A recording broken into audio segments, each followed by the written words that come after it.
античную философскую методологию, в частности, методологию Платона. Приглашаю Лику.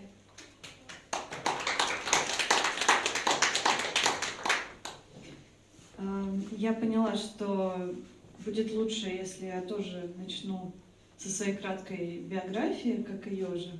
И как и ее же, сначала я занималась киберфеминизмом, потом от этого направления, где тоже там я занималась всякими технологиями, которые так или иначе исследовательницы связывали с женским, с чем-то иррациональным, где часто такими самыми неудачными направлениями философии назывались направления рациональной философии. От этого всего я впоследствии перешла к изучению, наоборот, вот этой философии рациональности и поступила на курсы к известному ирано-американскому философу Резине Гористани, который сказал как-то, что он будет заниматься таким направлением, которое он назвал неорационализм. Я посещала эти его курсы онлайн, и наше занятие предполагалось, что это такие обычные академические семинары, которые должны длиться 2,5 часа примерно, где мы читаем академические тексты, обсуждаем их. Но в итоге семинары в Гористани, они оказались не соответствующими этому формату, потому что, как он начинал говорить с восхода солнца, затем он прекращал говорить только с его закатом, и эти семинары могли длиться не просто по 3 часа, по 5 часов, по 7 часов. И мы углублялись в исследование сначала вот от какой-то узкой темы к исследованию всей человеческой истории, цивилизации, и обсуждали все. Это, можно сказать, что да, главные вот такие два прилагательных, которыми можно характеризовать его семинары, это широта размаха и неожиданность. Несмотря на подготовку, несмотря на то, что темы были обозначены, мы всегда уходили куда-то в какие-то космические дали и пространства. Таким образом, мне тоже начало казаться, что, наверное, хорошее философское исследование – это такое исследование, которое ведет очень далеко и которое будет неожиданным для слушающего и для читателя. Затем вдруг я оказалась в Оклахоме, в южном американском штате, и поступила в университет Оклахомы, где я ознакомилась с тем, как философию делают академически. Сначала это вызывало у меня полное отторжение, ведь там принцип вот этой неожиданности и широты был полностью нарушен. Нас учили, что если вы собираетесь выступать с докладом или писать статью, первое, что вы должны сделать, это представить краткое содержание вашего выступления. Вы должны представить тезис, который высказал другой исследователь, затем предоставить антитезис к нему, какие-то возражения, обсудить эти возражения, затем представить свой тезис. И все это вы должны сказать непосредственно перед началом статьи. Таким образом, чувство неожиданности оно полностью улетучивается, ведь вы сразу предоставляете результат вашего исследования с самого начала. И если сначала мне это казалось скучным, то потом я тоже поняла, что и академический метод исследования интересен, и начала писать статьи этим методом. Я защитила магистерскую о негативности в диалоге «Софист» Платона. Почему меня заинтересовал этот диалог? Потому что, когда я его прочитала, я заметила, что я не понимаю ничего. Исследования, которые я читала, интерпретации, они здесь тоже не помогали. Ведь расхождения в интерпретации, они начинаются уже на уровне отношения к структуре диалога. Что происходит на уровне структуры? Мнения исследователей расходятся. Мы знаем, что диалог «Софист» — это всего лишь часть другого, более широкого исследования Платона. В начале диалога он сообщает, что он хотел, точнее его герой, чужеземец, он бы хотел узнать, кто же такой философ, и понять это через противопоставление философа двум другим фигурам – политику и софисту. Диалог «Софист» был написан, и в диалоге «Софист» в итоге постулируется определение софиста.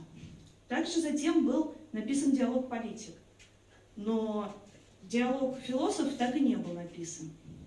Таким образом, то, что мы имеем на примере диалога «Софист», это всего лишь фрагмент общей картины.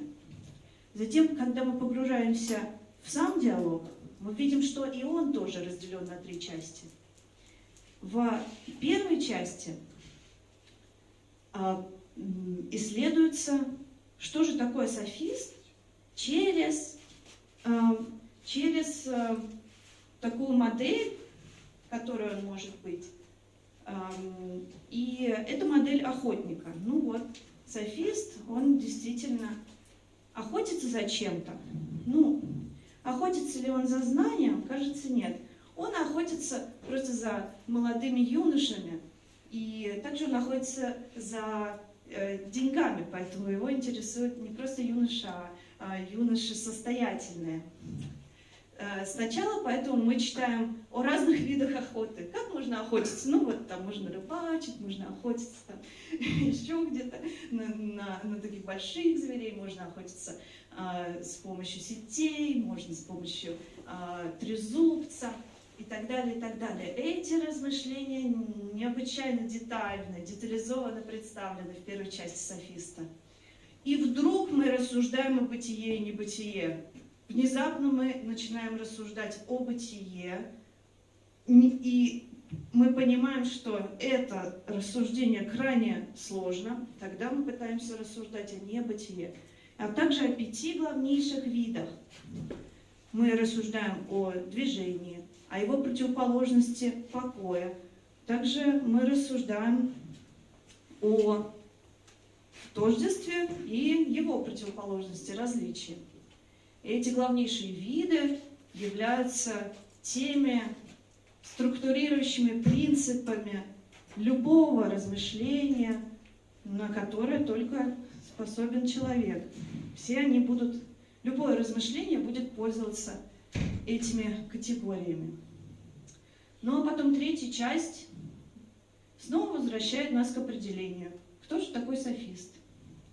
И в конце концов мы понимаем, что софист — это тот, кто производит всего лишь такую имитацию знания, и эта имитация, она даже не основана на чем-то твердом, на каком-то твердом умении, хорошем умении или твердом знании.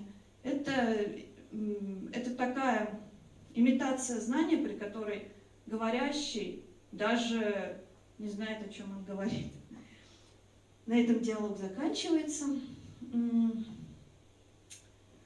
И многие исследователи не знают, как же связать эту часть, первую часть и 3-ю часть, где были определения софиста, с частью о мышлении вообще и о 5 главнейших принципах, на котором оно основано. Мне понравилась одна интерпретация, которая пытается все это соединить и указать на то, что есть некая драматическая такая целостность в этом диалоге. Ведь на протяжении всего диалога мы имеем дело с двумя путями, по которым мы можем следовать. Когда мы рассуждали там об охоте, например, мы делили всю охоту на два разных вида охоты. А затем, когда мы рассуждаем уже о самом мышлении, мы тоже двигаемся по двум путям. И диалог этот, конечно, он очень диалог фрустрирующий, потому что куда бы мы ни пошли из этих двух путей, мы всегда приходим в тупик. Эта схема не очень иллюстративна, но я попробую показать, что на ней происходит. Это вот структура диалога и его абстрактной части о мышлении. Мы начинаем с размышления о том, что же такое небытие. И приходим к тому, что этот вопрос похож на... Не, лучше, наверное, отдалить. Что мы приходим к неразрешимым противоречиям. Мы не можем мыслить о том, чего нет вообще. Тогда мы пытаемся мыслить о бытие, но бытие — это мыслить о бытие, это мыслить обо всем. А если мы мыслим обо всем, тогда мы не можем сказать ничего конкретного о нем тоже. На этом пути мы тоже приходим в тупик. Далее, это разные части диалога, я не буду вдаваться в их подробности, но на каждом как бы его новом витке происходит деление на два возможных пути. Вот, например, давайте будем размышлять о бытии методом плюралистов или методом монистов. Давайте будем рассуждать там методом материалистов или наоборот друзей идей, идеалистов. И там мы заходим в тупик. Этот метод, вот, эта структура, на самом деле, как отмечают исследователи, она может быть названа структурой апоретического метода. Движение мысли здесь всегда будет загонять нас в тупик для того, чтобы мы поняли то, что изначальное деление, которое мы предприняли, наверное, было неудачным. И для того, чтобы мы начали все с самого начала. Можно следующий слайд, который предыдущий.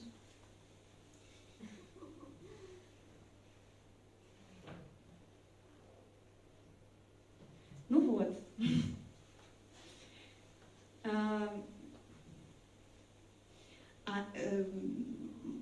То, о чем я хотела сегодня рассказать, это платоновские методы в целом. В диалоге «Софист» представлен метод дихотомического деления и также вот апоретический метод. И тот метод можно встретить в нем, о нем я уже рассказала. Апоретический метод, мне кажется, он интересным, то что это метод тех, кто сомневается, метод сомневающихся, тех, кто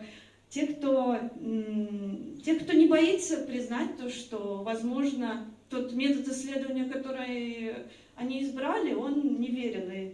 Это метод для тех, кто не боится начать с самого начала. Дихотомическое деление впоследствии, не только в софисте, еще в политике, оно было тоже развито. Ну и далее его применял там Аристотель в своей классификации животных. В принципе, это метод ученых, поэтому если вы увлекаетесь наукой, наверное, вас увлечет вот именно этот метод деления научной классификации. Но в других диалогах мы встречаем методы, о которых, наверное, большинство из вас слышало гораздо чаще. Это методы из самых известных диалогов Платона, из диалога государства, Менон, Федор. И о нескольких из них я сегодня расскажу. Это метод Сократа, который называется Эленкос, затем метод гипотезы и метод диалектики. Возможно, их можно даже увязать в некий такой один метод, который у Платона развивается от ранних диалогов к диалогам его среднего периода. Я начну с метода, который применял Сократ. Я назвала его методом наглых. Сократ – историческая фигура, он очень отличается от Платона.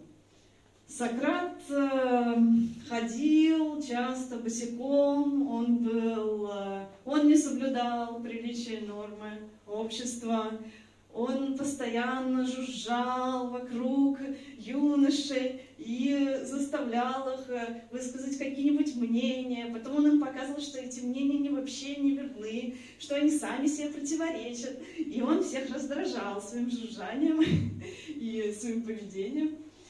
Он такой овод, как он сам себя назвал, там в апологии Сократа, что он овод, который кружит вокруг юноши, так же, как оводы кружат вокруг лошадей, и они не дают им остановиться на месте, они не дают им спать. И приходится этим бедным жертвам Сократа приходится постоянно продолжать движение и выказывать свое невежество в конечном итоге. Мы можем посмотреть, как этот метод работает на примерах из диалогов.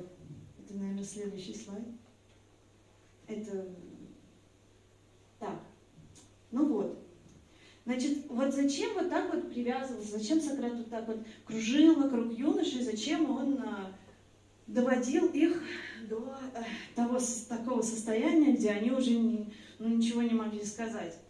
Он это делал, можно сказать, все-таки в благих целях, для того, чтобы избавить их от многознания. Для того, чтобы они не думали, что они знают то, что они на самом деле не знают. И вот как уже неоплатоник позже писал неоплатоник Прокл, он считал, что это как раз правильный путь. Он вот просил разных богов и богинь, чтобы они избавили его от доксософии, от множественной доксософии. Эту фразу перевел мне Perplexity AI. Вот так. Мне понравилось, как он перевел. Дословно, прекрати это многое доксофистование, мнение мудрствования, или же по-русски перестань уже с этой псевдомудростью, или хватит этой болтовни.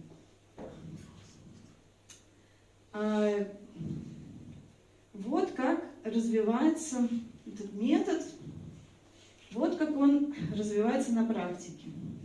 Сократ задает собеседнику вопрос, цель которого, как я уже сказала, высказать какое-то мнение. Какое мнение?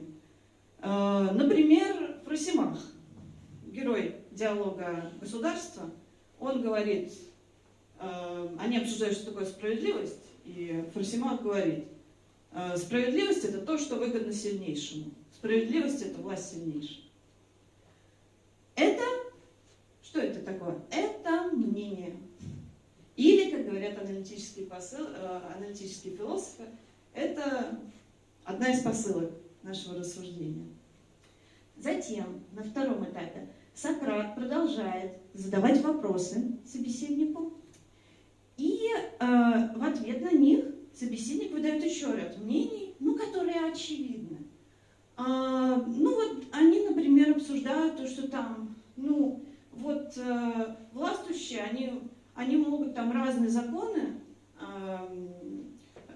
постулировать для народа, и иногда они могут ошибиться и принять такие законы, которые вредны для них самих. Было ли это в нашей жизни? Там Фросима говорит, ну да, было. Ну и тогда получается то, что подданный, исполняя закон, делает не то, что выгодно сильнейшему, а то, что ему вредно. Да, действительно, так, Сократ, отвечает Фросима. И когда происходит вот эта демонстрация противоречия между теми суждениями, которые были высказаны в ходе допроса, и самым первым мнением собеседника, мы приходим к противоречию, и это противоречие демонстрирует нам, что самое первое мнение, которое было высказано, что оно ложно. Следствие. Справедливость — это то, что и выгодно сильнейшему, и вредно ему же. Это противоречие. Ну вот, как бы, нам, в принципе, тут все понятно. Мы избавились путем этого рассуждения, мы избавились от изначального ложного мнения. Немножечко более сложно представляют эту структуру аналитические философы. Они пишут то, что по факту то, к чему мы пришли, это к тому, что соединение вот этих двух мнений, справедливость — то, что выгодно сильнейшему, и справедливость — это то, что вредно ему, то, что соединение этих двух мнений ложно. Не одно из них, а их соединение вместе ложно. И мы пришли к тому, что вот они называют инконсистентная конъюнкция, но это не сказало нам о том, а какое из этих мнений верно, а какое ложно вообще. То есть мы никуда не продвинулись таким образом. Более того, вот этот вот метод, где мы путем вот этого допроса избавляем собеседника от изначального ложного мнения, затем использовали скептики.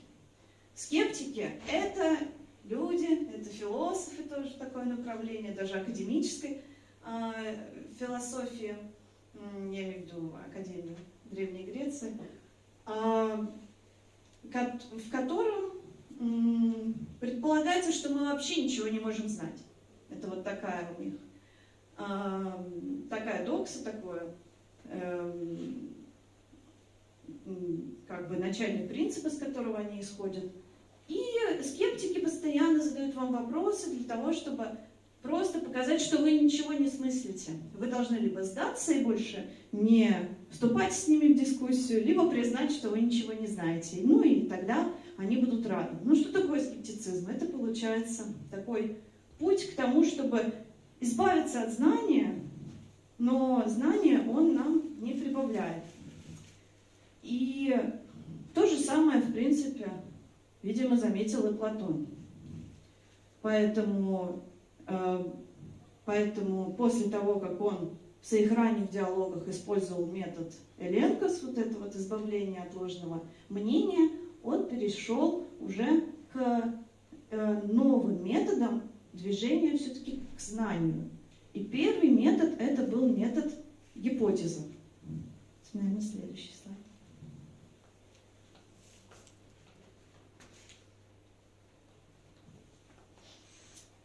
Так. Это метод гипотезы. Ага. Сейчас.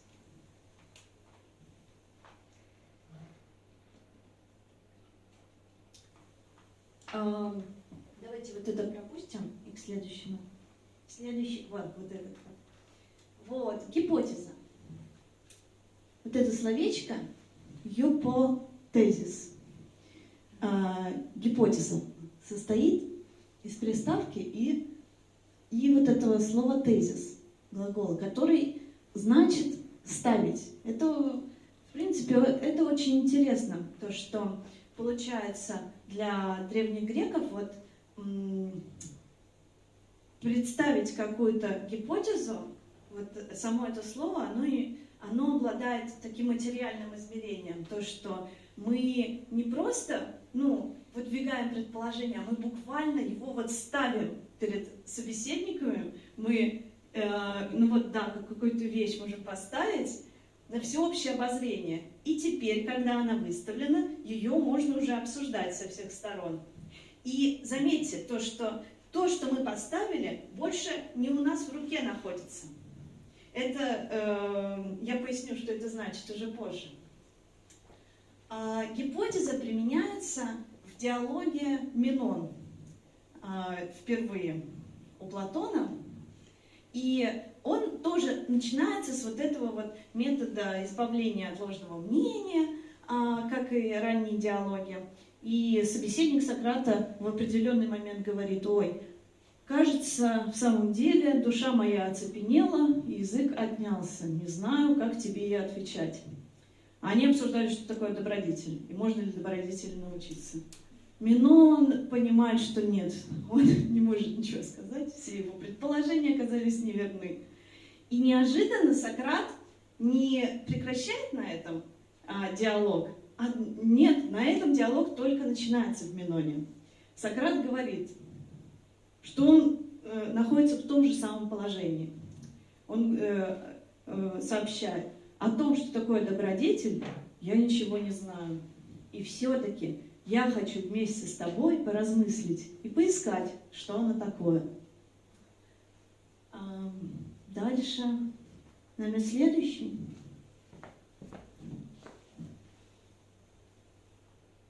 Я не помню, что на следующий. Вот на этот?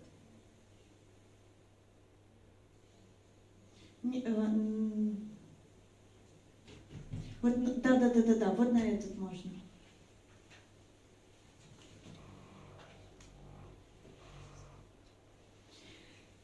Здесь мы видим, как развивается теперь размышление. Наверное, да, нужно пояснить, что собеседники размышляют о том, можно ли научить добродетеля. Ну и как бы очевидно, что если добродетель это умение, то ей можно научить. И если мы примем гипотезу, что она и есть умение, то есть некая там технология или знание, то добродетель это что-то такое, чему действительно можно научить, и все просто. Но мы можем также рассмотреть вопрос с другой стороны, посмотреть просто на нашу действительность, на повседневность, на внешний мир и спросить, а есть ли вообще в мире учителя добродетели, существуют ли они? Нет, учителей добродетели не существует. Ну, соответственно, добродетели нельзя научить, если таких учителей не бывает. И мы снова приходим к противоречию. Но в этом противоречии вот уже была гипотеза. Аргумент, который методом гипотезы мы простроили, на самом деле снова не приблизил нас к знанию. Однако мы что-то все-таки приобрели по сравнению с предыдущим вот этим сократовским методом. Почему? Потому что прошлый метод, вот, наверное, нужно теперь вот эту первую птичку надо показать, первую турбу, вот это, да. В прошлом методе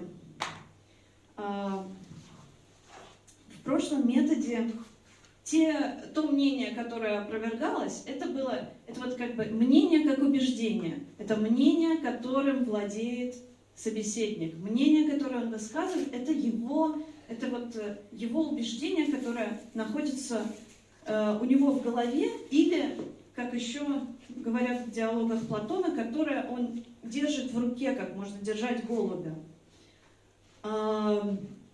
Когда же мы пользуемся методом гипотезы, то вот это вот предположение, которое мы выдвигаем, его уже никто на самом деле не держит. Мы просто его ставим перед собой, и так как этим мнением никто конкретно не обладает, его можно использовать как посылку, которая подвижна, которую можно опровергнуть, но тем не менее прийти к какому-то выводу в рассуждении. Метафора голубя, знание как голубь, которую мы держим в руке, она встречается в диалоге тет-а-тет. И вот как я узнала из своего краткого исследования, был такой, у Платона был друг, Архит Теренский, и он был изобретателем, и он изобрел механического голубя. И он изобрел механического голубя, и механический голубь, он мог двигаться, и он мог улететь просто от того, что его сдувает ветром. Он не находился в одной точке вообще никак. Еще знания, которые вот подобно этому голубю могут улететь, еще Платон их сравнивает со статуями Дедала.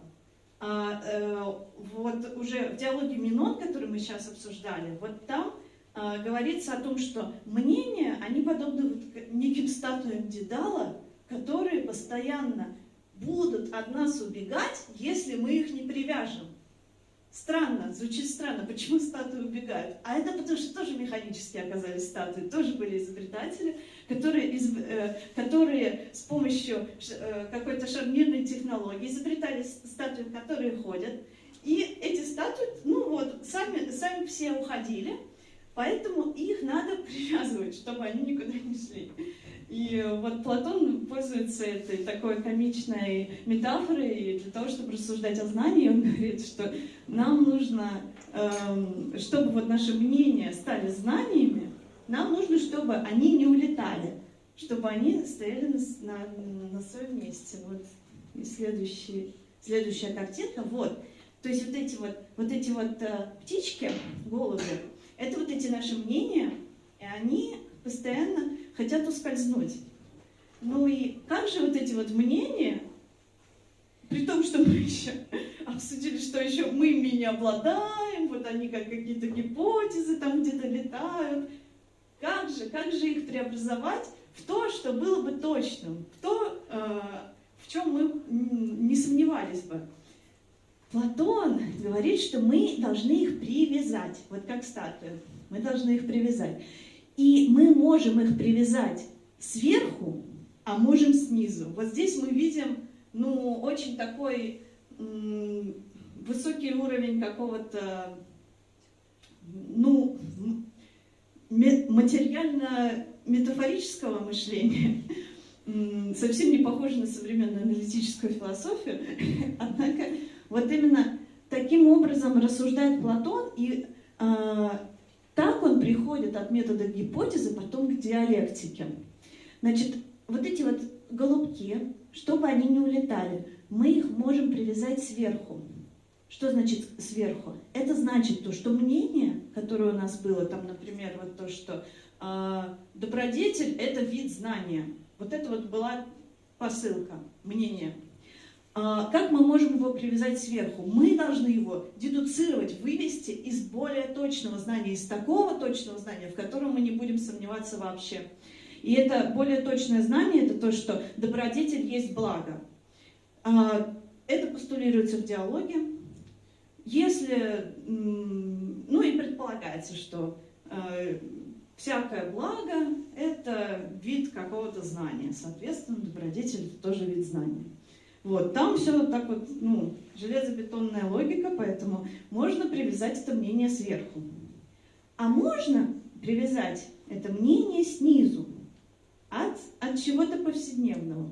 И снизу, как мы видели, когда пытались привязать мнение снизу, то вот в диалоге вспомнили о том, что об эмпирической реальности, посмотрели то, что в эмпирической реальности должны быть, наверное, учителя добродетеля, раз уж это вид знания, которого можно научить.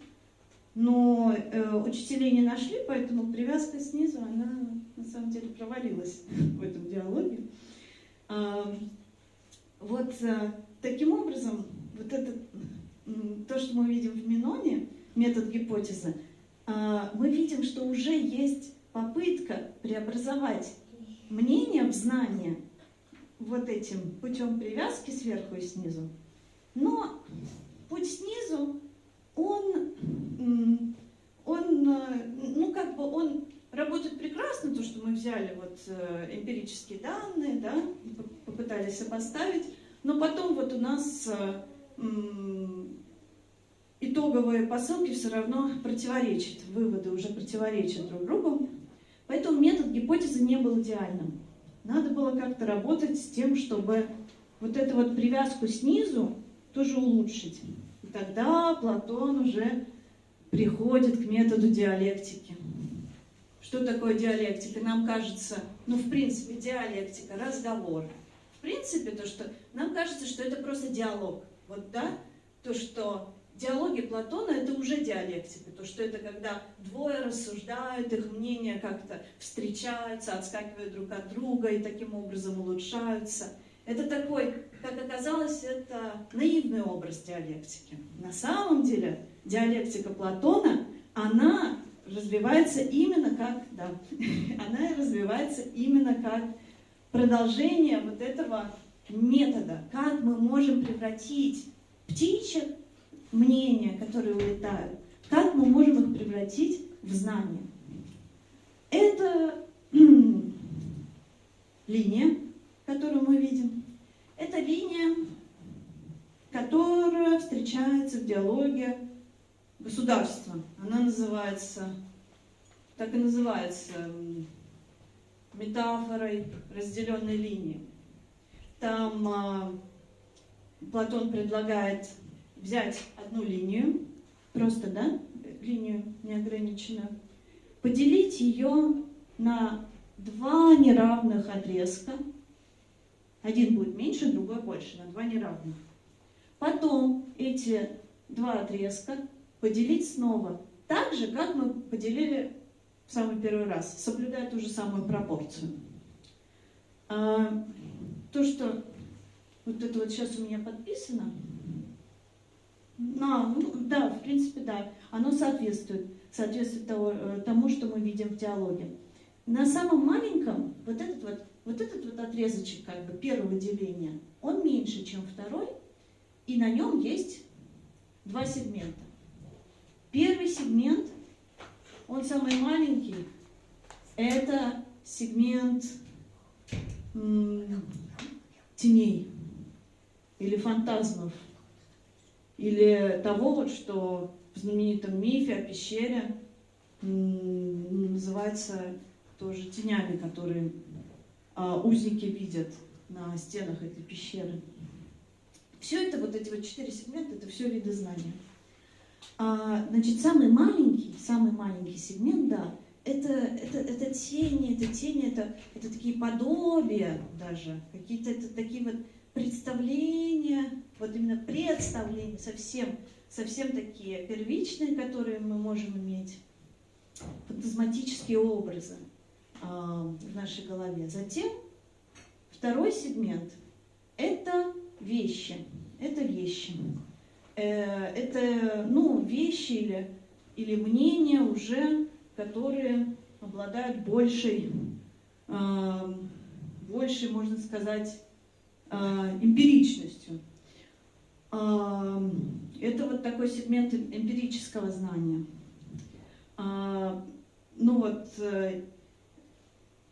И третий сегмент – это сегмент уже объективного знания, который опирается на эмпирическое, это как бы научное знание. Оно основывается не на образах, не на фантазмах, оно основано на эмпирических данных, которые у нас есть. И там мы движемся путем постановки гипотез, и там мы можем рассуждать математическим или таким логическим методом. Есть еще уровень 4. На 4 уровне, который занимает самый большой сегмент этой линии, на 4 уровне мы уже основываемся не на эмпирическом знании, а на том знании, которое было у нас на 3-м уровне.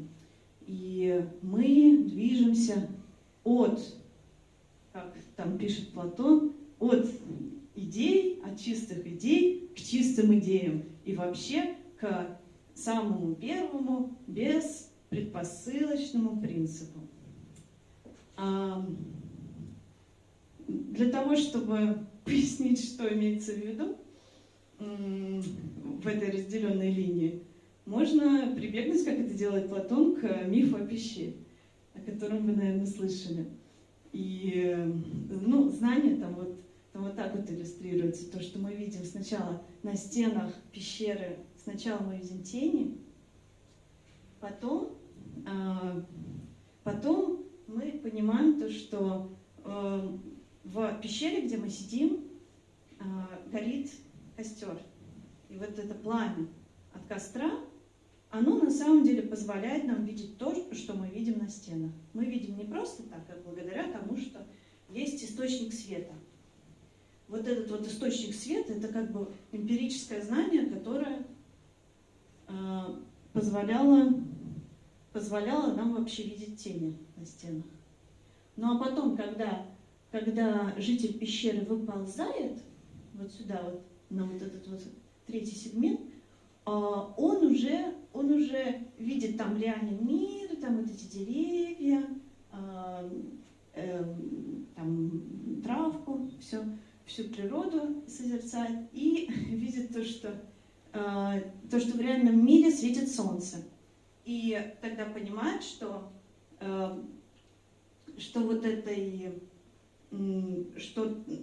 источник света в пещере — это всего лишь имитация настоящего источника света, то есть солнца.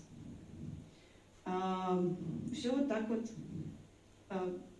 движется как бы от самой такой дальней имитации к самому реальному источнику знания по Платону.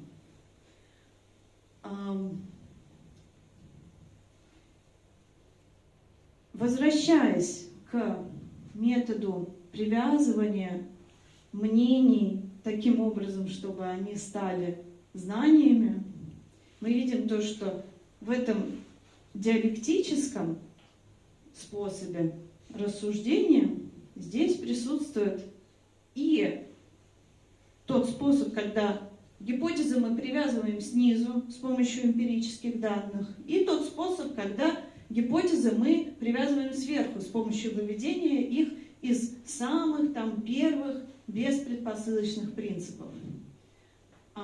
Это вот эти два пути, которыми можно какую-то гипотезу удостоверить. Конечно же, академические исследователи замечают, что и этот метод тоже не до конца хорош. Они замечают, что этот метод, исходит от того, что есть там какой-то самый первый принцип всего, из которого мы выводим все остальное. И они замечают, что все как бы такая движется, разворачивается из него, вот как из монады получается, вся Вселенная разворачивается, и то, что как будто уже и гипотезы, и эмпирические данные, уже все будет зависеть от него. Действительно, возможно, такая идея закладывалась в диалоге Платона, но мне, наверное, больше всего импонирует трактовка вот этой разделенной линии, которую предлагают более спекулятивные мыслители. Например, тот же Резани Гористани предлагал эту трактовку, и также Розмари де Жардан, французско-американская исследовательница. Для них главным в этой линии является принцип, то, что она показывает, что она не показывает нам, как конкретно мы можем приблизиться к знанию, но она разворачивает перед нами драматургию знания. Она показывает, что всегда, когда у нас случается такой какой-то ментальный прорыв, и мы движемся, мы попадаем из одного мира или из одной идентичности в другую, всякий раз, когда мы переходим на новую стадию, эта стадия нам дает понимание, чем же была ступень предыдущая. То есть только когда мы увидели пламя в пещере, только тогда мы поняли, что то, во что мы верили, это были всего лишь тени. И только когда мы увидели солнце, только тогда мы поняли, что источник света в пещере был не настоящим источником света, а его имитацией. Ну и весь мир вот таким образом как бы преобразуется или просветляется, когда мы переходим на новый уровень. Я думаю, что это хорошо иллюстрирует наши вот переходы из одной личности в другую, из одного мира в другой. Они не только нашей внутренней трансформацией сопровождаются, но также и освещением того, что было до этого. Мы вдруг видим, какие вещи на самом деле, и это на самом деле, оно вот всегда будет именно таким и верным на каждом следующем уровне. Я присоединяюсь к трактовке, согласно которой главное это все-таки вот этот принцип. Количество сегментов не важно, его можно, наверное, продолжать дальше и дальше. Вот, на этом все.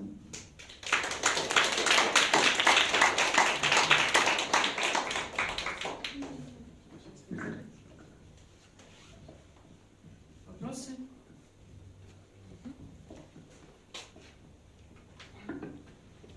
Спасибо за выступление.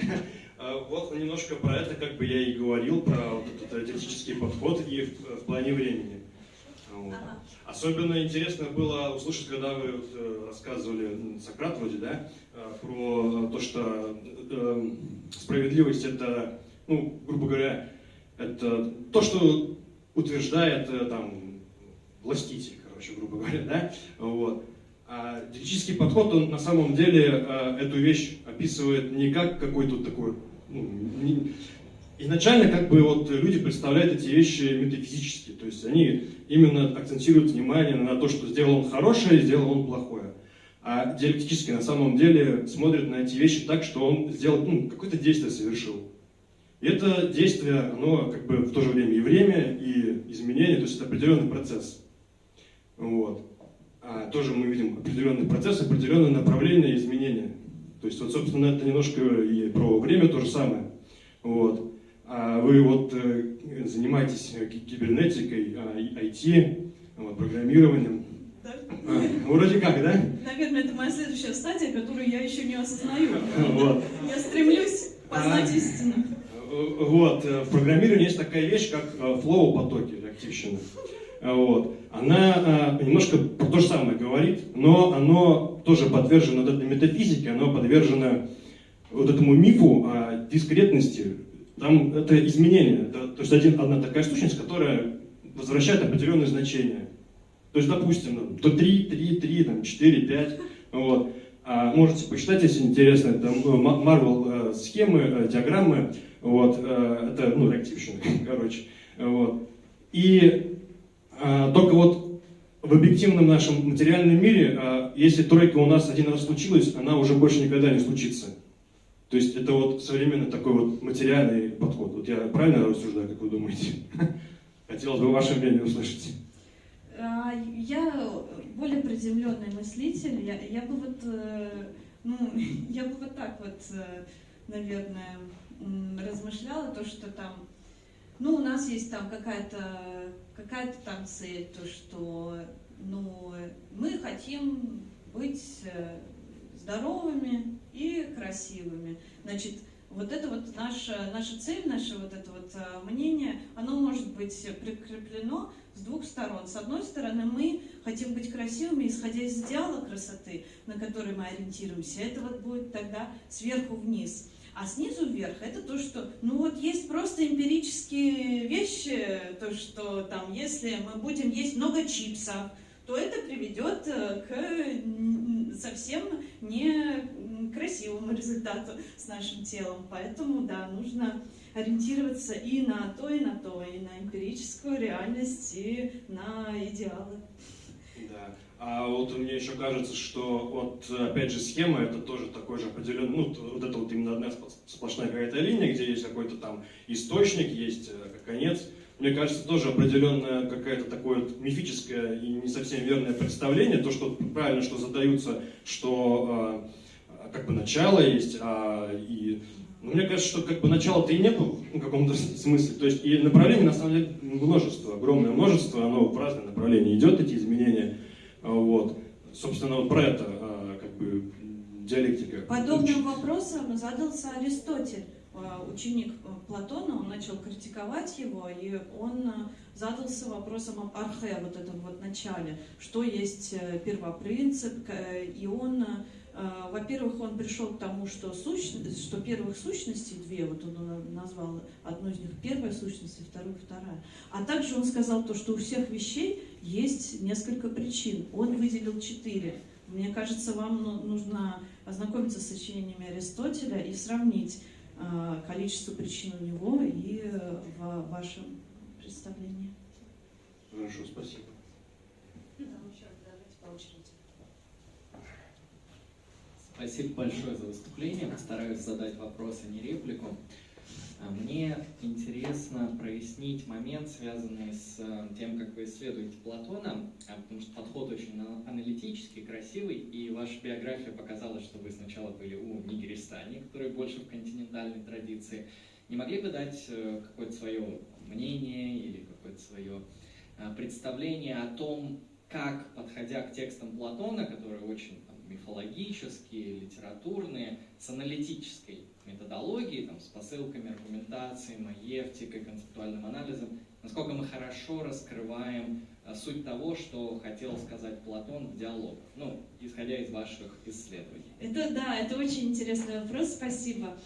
Я же исследовала прежде всего диалог софист, вот я магистерскую по нему написала, аналитическим методом. Значит, я там рассуждала, в частности, я рассуждала о том, что такое, может ли там логос включать в себя негативные суждения, негации. Вот, пришла к выводу, что да, согласно Платону, да. Потом следующий вопрос это было, что вообще такое логос в элементарном виде. В диалоге софист там говорится о том, что любое осмысленное высказывание, оно состоит из субъекта и предиката. То есть там это говорится очень, не в таких терминах, а очень вот так вот как бы просто, что чтобы сказать, мы должны сказать о чем-то. Вот, и мы должны сказать что-то о чем-то. Именно так говорится в диалоге. Мы должны сказать, например, что небо голубое. Мы говорим о чем-то, о небе, что-то, что оно голубое. Вот. Это были мои рассуждения в моей магистерской. И там в последующих статьях тоже они были подобные. И потом в какой-то момент я поняла, что вообще-то вот этот вот, как бы абсолютно наивно полагаю, что я непосредственно исследуя Платона, я поняла, что вообще-то такого рода рассуждения не свойственны Аристотелю. Кто же еще будет докапываться вот до этих первопричин, до каких-то первых вот этих вот начал, значит, там, логоса, начал рассуждений и так далее. Во многом, как я вижу, аналитический метод это метод прежде всего Аристотеля, а не Платона. И это уже такая, получается, то, что мы смотрим более современными глазами на более архаичного мыслителя. И еще аналитическому подходу, наверное, свойственно время Хроноса, мне кажется. Там только в дискретном времени оно и существует. Любое размышление мы пытаемся разделить на дискретные отрезки. Хорошо это или плохо? Мне кажется, это интересно. Мне кажется, что в итоге этот аналитический метод действительно помогает избавиться от многих предрассудков.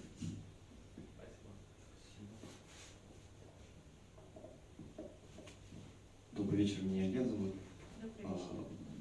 Не сначала, как могу обращаться? Лика. Лика. Спасибо за лекцию. Я услышал такую фразу, что нет учителей добродетели, правильно? Да, это из Минона, да. Ага. А вы сами как считаете, Лика?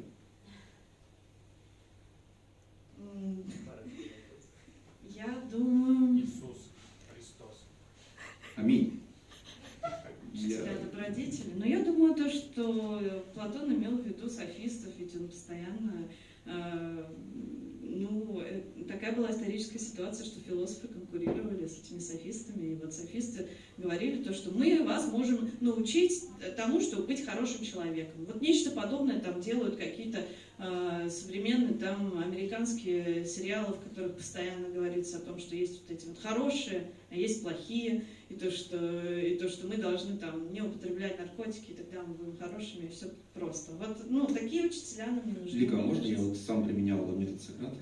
Я искатель истины был в это время, так что прекрасно понимаю это стремление, добре, всецело. Скажите, что вы подразумеваете под словом «логос»? Логос? Я подразумеваю речь. Речь, слово, да?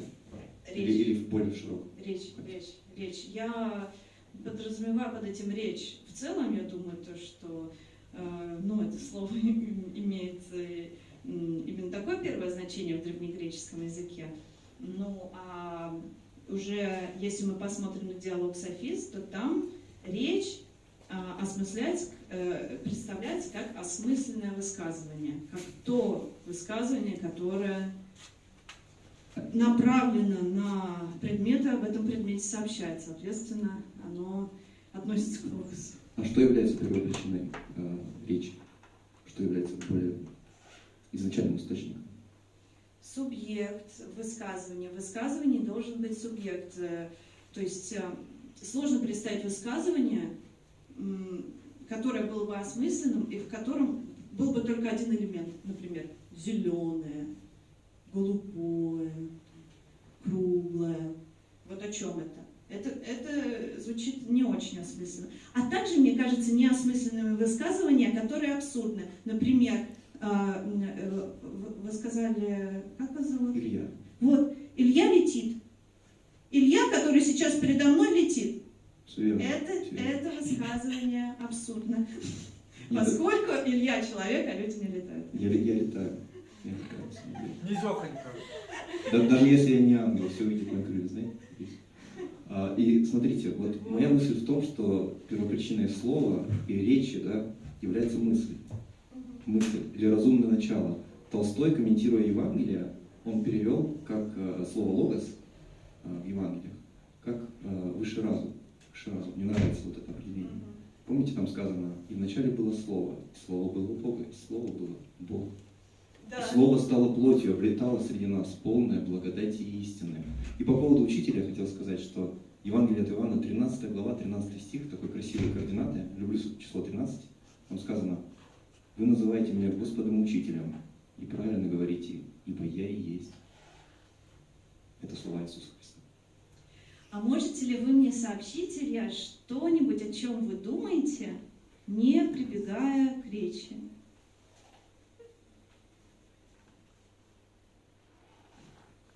С помощью молчания. Я думаю, это тоже.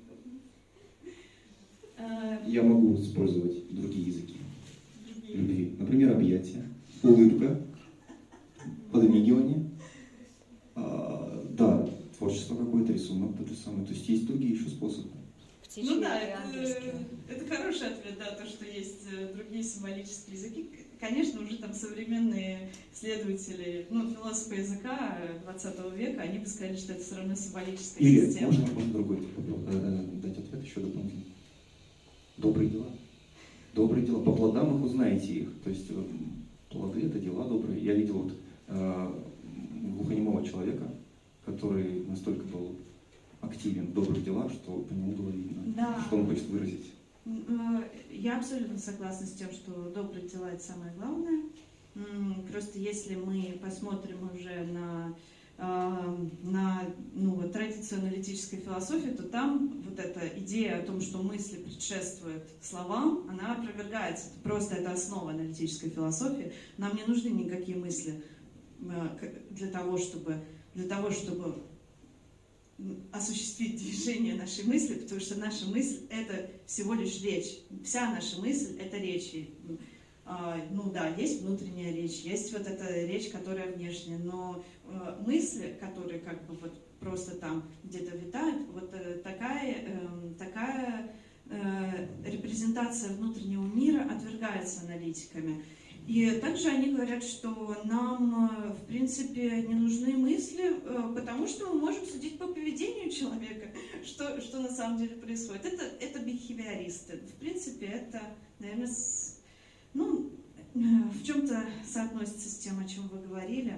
В любом случае, мысли, вот эти вот ментальные объекты чаще всего отвергаются аналитиками. Да. А скажите, слышали ли такое еще выражение? Если вы пребудете в слове моем, то вы истинно мои ученики, и познаете истину, и истина сделает вас свободными. То есть Иисус говорил: «Я есть путь, истинная жизнь, никто не приходит к Отцу, как только через меня». Не думаете ли вы, что учение Христа, оно отражает идеальное, как раз таки идеальное этическое учение? То есть это любовь к ближнему, как к самому себе, и любовь даже к врагам. Он говорил: благословляйте проклинающих, молитесь за обижающих и гонящих. То есть это тотальная любовь, независимо от того, кто перед тобой. В принципе, я согласна с этим. Я думаю, что это очень хорошие правила жизни, то, что, да, действительно лучше основываться на любви. Это очень хорошо. Но говорил ли именно об этой истине Платон? Конечно же, нет. Ведь он жил гораздо раньше того, как появилось христианство.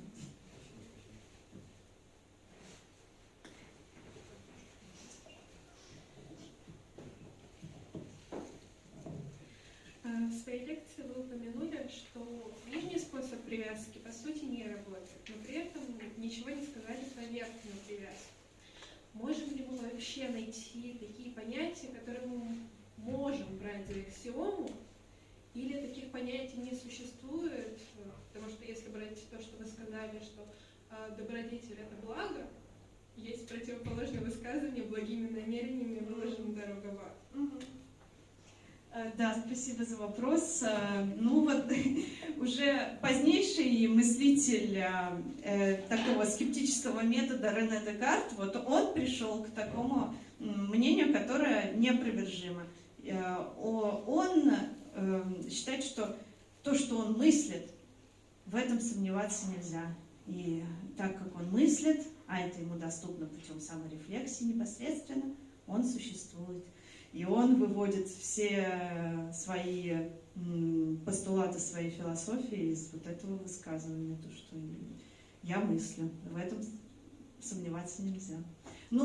Также есть еще замечательная традиция уже философов 20 века, например, Джорджа Мура, называется «Философия здравого смысла», переводят, или просто общие такие знания, общие для всех, то, что известно всем.